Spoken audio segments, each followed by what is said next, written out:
If you're like me and don't mind sharing your office with a few famous superheroes, then you'll be so glad you stuck around for more Explore Tulsa. Oh yeah, you mean all your toys? These aren't toys. They're one-of-a-kind classic collectibles I fight for truth and justice. that happen to do some pretty cool stuff. Well, if you have someone in your life like Stevie here, then you'll want to stop in at the 10 Penny in Quizzy's new location in Broken Arrow. Check this out. Your plan will never work, Syndrome.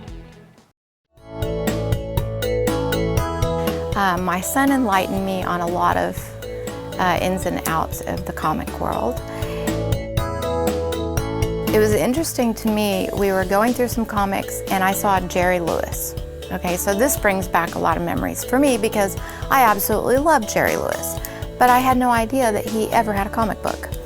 And so Nick goes, "Mom, everything started out with a comic book."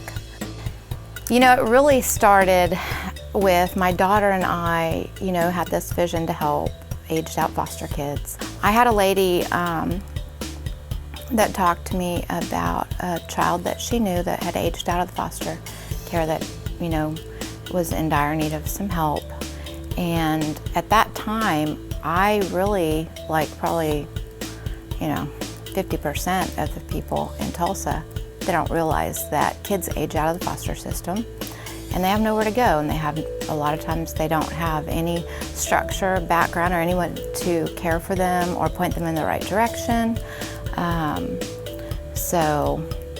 I was really shocked, and at that time I'm like, this is my calling to help in this area and whatever I can do. And so I had a builder that had called me and said, "Hey,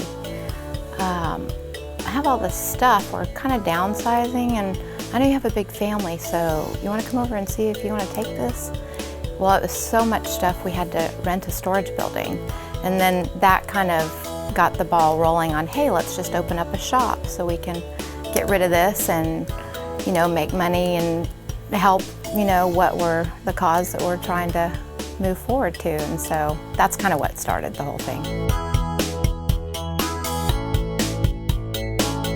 It was just a passion of mine to open up a thrift and antique collectibles, and my son, you know, was into comics and stuff, and I said, well, that's a, you know, a great mix of things for people.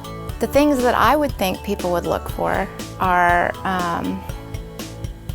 you know, we sell a lot of things that we put out, but sometimes something will sit there for, you know, a month, and you think, wow, I really thought that would go quicker, and they just walk right past it and go to, you know, a doll that you think, oh, that won't sell for.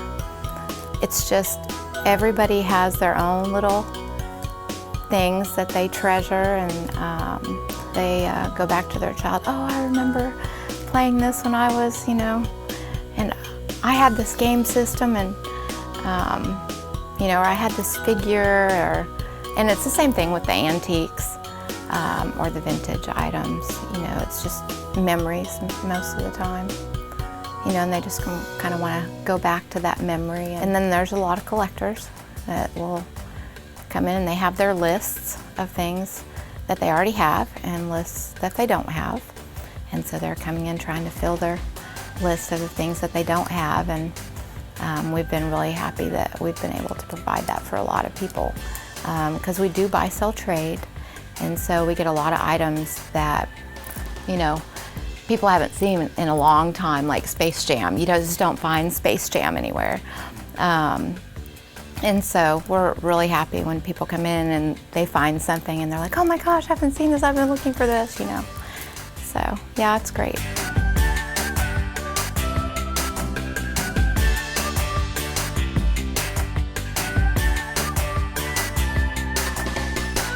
Yeah, it's been a really good experience, and the thrift as well. You know, we try to keep our prices lower than anybody else because we do want to be able to help the community to save money, and that's why we have the thrift, and plus it helps the, you know, our cause and our passion, and we just try and keep all of our costs as low as we can keep them.